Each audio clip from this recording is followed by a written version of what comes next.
आसमान पर स्याह बादल घुमड़ रहे थे, जैसे किसी गहरे गम का इशारा कर रहे हों। बाग में पत्तों की सरसराहट के अलावा चारों तरफ खामोशी थी। रात का सन्नाटा दिल में अजीब सा डर पैदा कर रहा था। इसी खामोशी के बीच दो मासूम बहनें, मरियम और आमिना, कांपती हुई बैठी थीं। उनकी आंखों में आंसू थे, दिल में सवालात थे और दिमाग में एक ही ख्याल, अब्बू ने हमें यहां क्यों छोड़ दिया। मरियम उम्र में बड़ी थी, मगर आमिना अभी छोटी थी, बस 9 साल की। उसने मरियम की चादर को जोर से पकड़ लिया और सिसकते हुए बोली, आपा, हमें घर कब जाना है? अब्बू लेने आएंगे ना? मरियम ने जब आमिना की मासूम आंखों में झांका तो उसके दिल में एक टीस उठी। वो खुद भी रोना चाहती थी, मगर बड़ी बहन होने के नाते उसे मजबूत बनना था। हाँ आमिना, अब्बू जरूर आएंगे। मगर अंदर से वो जानती थी कि ऐसा नहीं होगा। उनके वालिद काजी यूसुफ शहर के मशहूर काजी थे। बड़े नेक, परहेजगार और इज्जतदार इंसान माने जाते थे, लेकिन वक्त ने उनके दिल को बदल दिया था। उनकी दूसरी बीवी रुकैया एक चालाक और हसद करने वाली औरत थी। उसे मरियम और आमिना फूटी आंख नहीं सुहाती थीं। रुकैया ने धीरे धीरे काजी यूसुफ के दिल में उनके लिए जहर भर दिया। ये लड़कियां हमारे लिए बदनसीबी की निशानी है। इनकी मां भी इन्हें छोड़कर चली गई। अगर ये रही तो हमारा घर भी बर्बाद हो जाएगा। यूसुफ इस बात से परेशान रहने लगे। आखिरकार एक रात उन्होंने एक फैसला कर लिया। उन्होंने मरियम और आमिना को रात के अंधेरे में जंगल ले जाकर छोड़ दिया। अब तुम लोग यहां से जाओ और कभी वापस मत आना। मरियम की आंखों में आंसू छलक पड़े। अब्बू, हमने क्या गलती की? मगर यूसुफ उनकी तरफ देखे बिना ही चले गए और इस तरह मासूम बहनों का सफर शुरू हुआ। एक ऐसा सफर जहां खतरनाक इम्तिहानात उनका इंतजार कर रहे थे। रात गहरी हो चली थी। दोनों बहनें भूख और डर से बेहाल थीं। चारों तरफ स्याही फैली हुई थी। अचानक कहीं दूर से भेड़ियों के हुआ हुआ करने की आवाज आई। आमिना डर के मारे मरियम से और भी चिपक गई। आपा, हमें यहां से निकलना होगा। मरियम ने हिम्मत से उसकी उंगली पकड़ ली और दोनों जंगल के अंदर की तरफ बढ़ने लगी। वो नहीं जानती थीं कि किधर जाना है, बस पैरों को घसीटते हुए चलती जा रही थी। चलते चलते उन्हें सामने एक झोपड़ी नजर आई। उसमें से हल्की रोशनी आ रही थी। मरियम को लगा शायद कोई नेक इंसान उनकी मदद कर सकता है। चलो अंदर चलें। मगर जैसे ही वो झोपड़ी के करीब पहुंची, दरवाजा अचानक खुला और एक बूढ़ी औरत बाहर निकली। उसकी आंखों में अजीब सा तेज था। बच्चियों, तुम यहां क्या कर रही हो? मरियम ने कांपती आवाज में कहा। अम्मा, हमें बहुत भूख लगी है, हमें अपने पास पनाह दे दीजिए। बूढ़ी औरत ने कुछ सोचते हुए उन्हें अंदर बुला लिया। झोपड़ी के अंदर जाते ही बूढ़ी औरत ने दरवाजा तेजी से बंद कर दिया और फुसफुसाकर बोली, बच्चियों, तुम बहुत खतरे में हो। इस जंगल में एक खतरनाक जिन्नम घूमता है जो हसीन लड़कियों को ढूंढता है। अगर उसने तुम्हें देख लिया तो वो तुम्हें कभी नहीं छोड़ेगा। आमिना डर से मरियम से चिपक गई। जिन्न? बूढ़ी औरत ने उनकी आंखों में झांका और धीरे से कहा, अगर जिन्न आ गया तो मैं तुम्हें कड़ाही में छुपा दूंगी। मरियम का दिल बैठ गया। उसे बूढ़ी औरत की आंखों में अजीब सा डर और चालाकी नजर आई। तभी अचानक बाहर से एक जोरदार आवाज आई, हाँ हाँ हाँ, मैं आ गया। बाहर से किसी भारी कदमों की आहट आ रही थी। जमीन हिलने लगी थी, जैसे कोई बहुत बड़ा वजूद वहां खड़ा हो। बूढ़ी औरत ने जल्दी से कहा, जल्दी कड़ाही में छुप जाओ। आमिना डर के मारे अंदर घुस गई, मगर मरियम ठिठक गई। कुछ तो गलत हो रहा है। जैसे ही बूढ़ी औरत ने कड़ाही का ढक्कन बंद किया, उसने नीचे लकड़ियां रख दी और जलाने लगी। मरियम का दिल जोर से धड़कने लगा। यह धोखा है, वो हमें बचा नहीं रही बल्कि मारना चाहती है। मरियम ने झट से आमिना का हाथ पकड़ा और उसे बाहर खींच लिया। उसी वक्त जिन्न अंदर दाखिल हो गया। उसकी आंखें आग की तरह लाल थीं और उसकी शक्ल किसी दानव जैसी थी। बूढ़ी औरत, मेरी हसीन लड़कियां कहां हैं? बूढ़ी औरत हड़बड़ाई, मगर तभी मरियम ने हिम्मत दिखाई। उसने तेजी से कड़ाही को धक्का दिया, जिससे गर्म तेल और आग बूढ़ी औरत और जिन्न पर गिर गई। आग, आग! बूढ़ी औरत और जिन्न चीखते हुए झोंपड़ी में ही जल गए। मरियम ने आमिना को देखा। वो कांप रही थी मगर जिंदा थी। चलो यहां से भाग चलें। और इस तरह मरियम और आमिना ने अपनी जान बचा ली। मगर उनकी मुश्किलें अभी खत्म नहीं हुई थीं, बल्कि उनका असली इम्तिहान तो अब शुरू हुआ था। सुबह की हल्की हल्की रोशनी जंगल के ऊंचे दरख्तों से छनकर जमीन पर गिर रही थी। हर तरफ एक अजीब सी खामोशी थी, जिसे कभी कभी परिंदों की चहचहाहट तोड़ देती। दूर कहीं किसी झरने का पानी बह रहा था, मगर उस पानी तक पहुंचने का रास्ता कोई नहीं जानता था। मरियम और आमिना रात भर भागती रही थीं। उनका जिस्म थक कर चूर हो चुका था, मगर उन्हें एक पल भी ठहरने की इजाजत नहीं थी। जंगल के अंधेरे ने उनकी आंखों में खौफ भर दिया था। अब वो एक घने पेड़ के नीचे बैठी थीं। आमिना की आंखें सुर्ख हो चुकी थीं और उसके चेहरे से भूख और थकान साफ झलक रही थी। मरियम ने अपनी बहन को देखा, उसकी मासूमियत, उसकी थकी हुई सांसें, सब कुछ मरियम के दिल में एक अजीब सा दर्द भर रहा था। आपा, अब हम कहां जाएंगे? आमिना ने बुझी हुई आवाज में पूछा। मरियम ने आसमान की तरफ देखा, जैसे किसी नामालूम मदद का इंतजार कर रही हो, मगर जवाब में सिर्फ ठंडी हवा चली। हमें आगे बढ़ना होगा आमिना, यहां बैठने से कुछ नहीं होगा। आमिना ने धीरे से सिर हिलाया और दोनों फिर से जंगल की पगडंडियों पर चल पड़ी।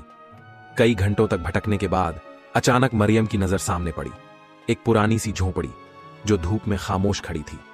झोंपड़ी के पास ही एक बूढ़ी औरत बैठी लकड़ियां चीर रही थी। उसका चेहरा झुर्रियों से भरा था, मगर उसकी आंखों में अजीब सी नरमी थी। बेटियों, कहां से आ रही हो? उसने आवाज दी। मरियम झिझक गई। पिछली रात का मंजर अब तक उसकी आंखों के सामने था, मगर आमिना को भूख और थकान ने बेहाल कर दिया था।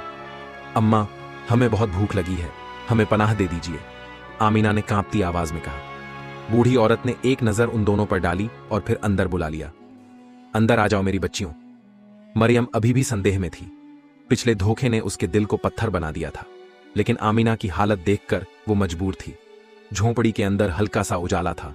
कोनों में पुराने घड़े और मिट्टी के चूल्हे रखे हुए थे। बूढ़ी औरत ने गरम रोटी और खजूर का खाना दिया। आमिना झटपट खाने लगी, मगर मरियम अब भी चौकन्नी थी। डरो मत बेटियों, बूढ़ी औरत ने कहा। मैं कोई धोखेबाज नहीं हूं। मैंने इस जंगल में बहुत सी मासूम जानों को बर्बाद होते देखा है। अगर चाहो तो यहां रह सकती हो। मरियम ने आमिना को देखा, जो खामोशी से उसकी तरफ देखने लगी थी। ठीक है अम्मा। अब दोनों बहनें बूढ़ी औरत के साथ रहने लगी। मरियम दिन भर बकरियां चराती और आमिना लकड़ियां इकट्ठा करती। जंगल की जिंदगी आसान नहीं थी, मगर वो महफूज थी। आमिना को यहां अच्छा लगने लगा था। वो दिन भर जंगल में दौड़ती भागती, फूल इकट्ठा करती और अपनी बड़ी बहन के लिए सुबह सुबह पानी लाने जाती। बूढ़ी औरत उन दोनों से बहुत प्यार करती थी, लेकिन मरियम अब भी खुद को इस नई जिंदगी में पूरी तरह शामिल नहीं कर पा रही थी। उसके दिल में अब भी सवाल थे। क्या ये हमारी तकदीर है? क्या हमें हमेशा यूं ही जंगल में रहना होगा? एक रोज जब मरियम जंगल में बकरियां चरा रही थी, उसे दूर से घोड़ों की टापों की आवाज सुनाई दी। शाही लिबास में सवार एक वजीर अपने नौकरों के साथ जंगल से गुजर रहा था। वो शिकार करने आया था, मगर अचानक उसकी नजर मरियम पर पड़ी। वो अपने घोड़े से उतरकर खड़ा हो गया, जैसे किसी हसीन ख्वाब को हकीकत में देख रहा हो। कौन है ये लड़की? उसने अपने नौकर से पूछा। मालिक, ये शायद किसी गरीब घराने की लड़की है जो यहां बकरियां चरा रही है। वजीर के दिल में एक अजीब सी हलचल हुई। मरियम की मासूमियत और खूबसूरती ने उसे बेइख्तियार कर दिया था। मैं इसे हासिल करके ही रहूंगा, उसने अपने दिल में ठान लिया। शिकार का वक्त खत्म हुआ। वजीर जब अपने महल वापस पहुंचा तो उसका जहन अब भी मरियम की तस्वीर से भरा हुआ था। रात का खाना सुल्तान सुलेमान के दरबार में पेश किया गया। वजीर के हाथ में एक जले हुए बटेर का गोश्त था और वो उसे बस घूरता ही रह गया। सुल्तान ने देखा तो गुस्से में बोले, वजीर, ये क्या बेहुदा हरकत है? तुम शाही खाने को ऐसे क्यों देख रहे हो? वजीर ने सिर झुकाया और धीरे से कहा, जहांपनाह, मेरी गलती माफ करें, मगर मेरी हालत का सबब कुछ और है। सुल्तान ने भौहें चढ़ाईं। क्या सबब है? जहांपनाह, मैंने आज जंगल में एक हसीन लड़की देखी। उसकी खूबसूरती ऐसी थी कि मेरी आंखें दूसरी किसी चीज पर ठहर ही नहीं रही थीं। सुल्तान की आंखों में चमक आ गई। कौन है वो लड़की? मुझे नहीं मालूम, मगर मैं उसे ढूंढकर आपके सामने पेश करूंगा। अब सुल्तान सुलेमान के दिल में भी उस हसीना को देखने की तलब जाग चुकी थी। उन्होंने वजीर को हुक्म दिया, तुरंत उस लड़की का पता लगाओ। मैं देखना चाहता हूं, जिसने तुम्हारी अक्ल पर पर्दा डाल दिया। वजीर ने सर झुकाकर कहा, जो हुक्म जहांपनाह। इस बात से बेखबर मरियम और आमिना अपनी झोंपड़ी में बेफिक्र सो रही थीं, मगर उन्हें क्या पता था कि उनकी तकदीर एक नया मोड़ लेने वाली थी। क्या वजीर अपने मंसूबों में कामयाब होगा? क्या सुल्तान मरियम को ढूंढ निकालेगा, या फिर कोई नया खतरा उनके रास्ते में खड़ा है? शाही महल के आलीशान दरबार में इस वक्त एक अजीब सी बेचैनी थी। सुलेमान सुल्तान अपने मखमली तख्त पर बैठा था, मगर उसकी आंखें कहीं और थीं। उसका जहन अब भी उस लड़की की तस्वीर से भरा हुआ था जिसके बारे में वजीर ने बताया था। क्या सच में ऐसी हसीना इस जंगल में मौजूद है? सुल्तान ने अपने दिल में सोचा। वो कभी अपने गुलामों की तरफ देखता, कभी शाही दस्तरखान की तरफ, मगर हर चीज बेमानी लग रही थी। आखिरकार उसने वजीर को बुलाया। क्या तुमने उस लड़की का पता लगाया? वजीर ने सिर झुकाकर अर्ज किया। जहां अपना, मैं उसे देखने के बाद अब चैन से नहीं रह सकता। मैंने अपने खास आदमी जंगल में भेज दिए हैं। बहुत जल्द हमें उसका पता चल जाएगा। सुल्तान ने गहरी सांस ली। मुझे इंतजार पसंद नहीं वजीर, मैं खुद जंगल जाऊंगा। दरबार में सन्नाटा छा गया। सभी हैरत से एक दूसरे को देखने लगे। क्या यह वही सुलेमान था जो हुक्म देने का आदी था? क्या एक अनजान लड़की के लिए वो अपने शाही महल से बाहर निकलने को तैयार था? मगर सुल्तान का फैसला अटल था। तैयारी करो, हम कल जंगल की तरफ कूच करेंगे। इधर जंगल की झोंपड़ी में मरियम को अजीब सी बेचैनी महसूस हो रही थी। वो अपने गिलाफ में लेटी थी, मगर नींद उससे कोसों दूर थी। आमिना गहरी नींद में थी। उसकी मासूम शक्ल को देखकर मरियम के दिल में मोहब्बत उमड़ आई। उसने अपनी छोटी बहन के सर पर हाथ फेरा। क्या हमारी जिंदगी यूं ही जंगल में बीत जाएगी? उसने खुद से सवाल किया। उसे नहीं पता था कि उसकी ये खामोश दुआ कबूल होने वाली थी, मगर जिस तरह वो उसने कभी सोचा भी नहीं था। अगले ही रोज जंगल में एक हलचल मच गई। दूर दूर तक घोड़ों की टापों की आवाजें गूंज रही थीं। शाही लिबास पहने सुल्तान की फौज जंगल के गहरे हिस्से में दाखिल हो रही थी। सुल्तान खुद अपने काले घोड़े पर सवार था। उसके चेहरे पर अजीब सी तेजी थी। हमें उस लड़की का पता किसी भी तरह लगाना है, उसने सख्त लहजे में कहा।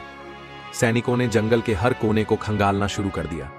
कुछ दरख्तों के पीछे झांकने लगे तो कुछ झरनों के पास तफ्तीश करने लगे। इसी दौरान एक सिपाही को एक बूढ़ी औरत जंगल में लकड़ियां बीनते हुए दिखाई दी। वो दौड़कर उसके पास पहुंचा। अरे बुढ़िया, क्या तूने इस जंगल में किसी हसीन लड़की को देखा है? बूढ़ी औरत ने आंखें तरेरी। कौन पूछ रहा है? सैनिक ने अकड़ कर जवाब दिया। ये सुल्तान सुलेमान का हुक्म है। बूढ़ी औरत समझ गई कि बात बहुत संगीन हो चुकी है।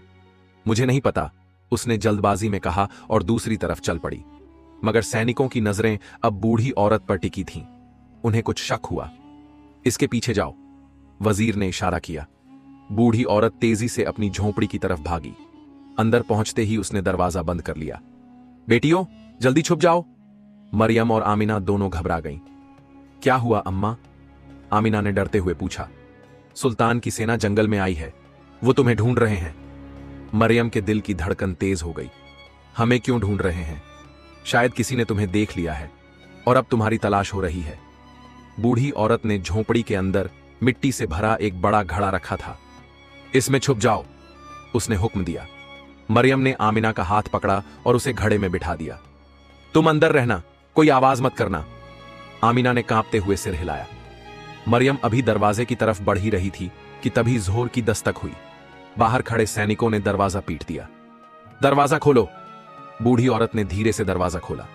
सामने वजीर और उसके पीछे सुल्तान सुलेमान खड़ा था। उसकी गहरी आंखें झोंपड़ी के अंदर झांक रही थीं।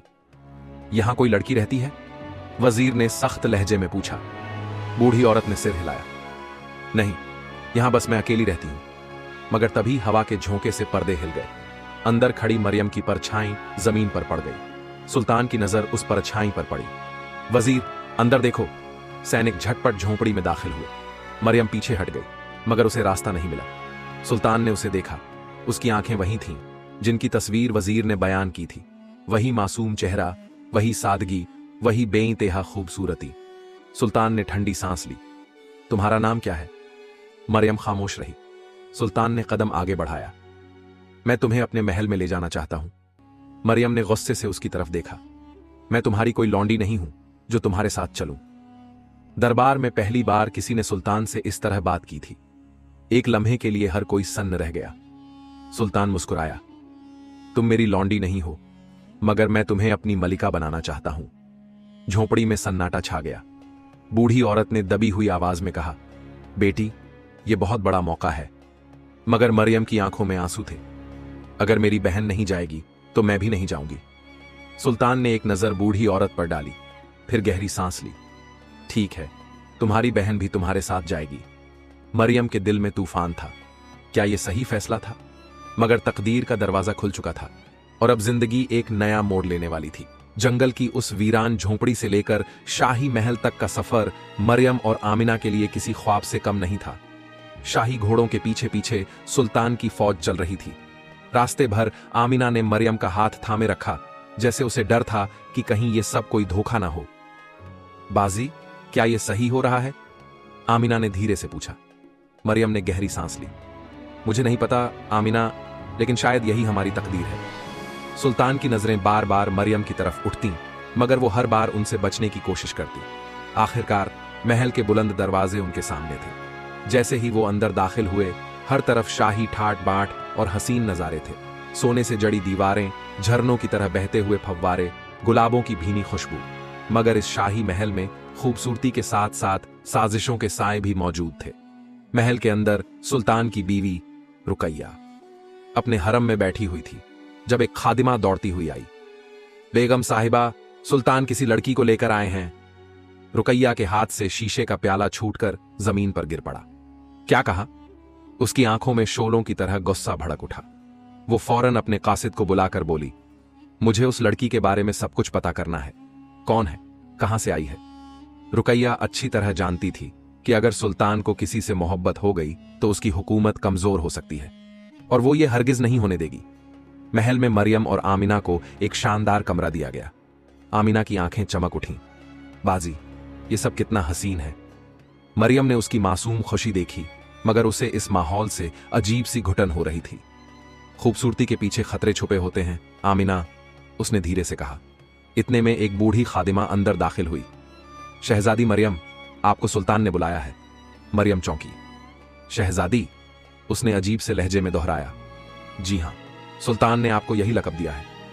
मरियम ने आमिना की तरफ देखा और फिर ठंडी सांस लेकर खादिमा के साथ चल पड़ी। दरबार में सुल्तान सुलेमान अकेला बैठा था। जैसे ही मरियम दाखिल हुई, उसने उसे सर से पांव तक देखा।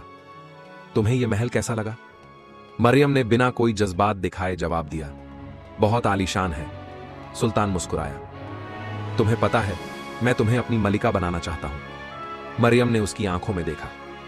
मुझे लौंडी की तरह लाने के बाद अब आप मुझसे मोहब्बत की बात कर रहे हैं। सुल्तान को पहली बार किसी ने इस तरह जवाब दिया था।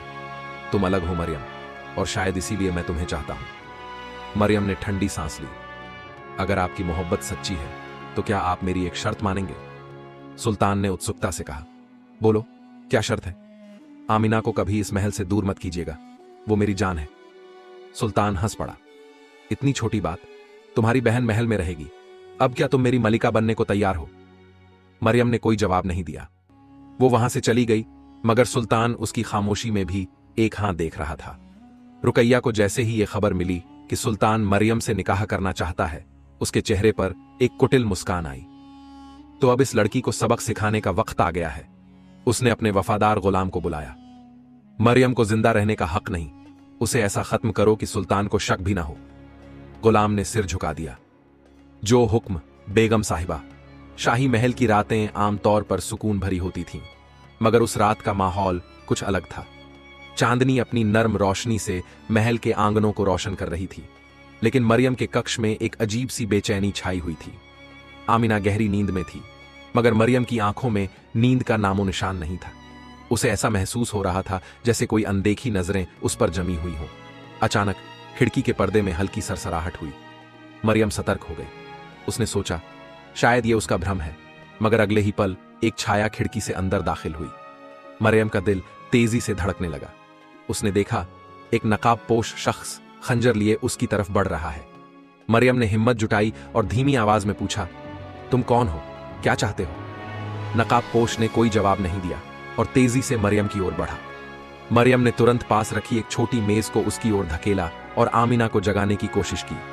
आमिना हड़बड़ाकर उठी और स्थिति को समझने की कोशिश करने लगी। इसी अफरा तफरी के बीच दरवाजा जोर से खुला और सुल्तान सुलेमान अपने सिपाहियों के साथ अंदर दाखिल हुए। उनकी आंखों में गुस्से की लपटें थीं। नकाबपोश ने भागने की कोशिश की, मगर सिपाहियों ने उसे घेर लिया।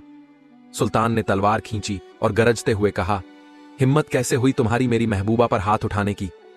नकाबपोश कांपते हुए जमीन पर गिर पड़ा। सिपाहियों ने उसे पकड़ लिया और सुल्तान के सामने घुटनों के बल बैठा दिया। सुल्तान ने तलवार उसकी गर्दन पर रखते हुए पूछा, किसने भेजा तुम्हें? सच सच बताओ, वरना अभी मौत के घाट उतार दूंगा। नकाबपोश ने डरते डरते कहा, मुझे मुझे रुकैया बेगम ने भेजा है। उन्होंने हुक्म दिया था कि मरियम बीबी को रास्ते से हटा दूं। सुल्तान के चेहरे पर अविश्वास और गुस्से का मिश्रण था। उन्होंने सिपाहियों को हुक्म दिया, रुकैया बेगम को फौरन हमारे सामने पेश किया जाए।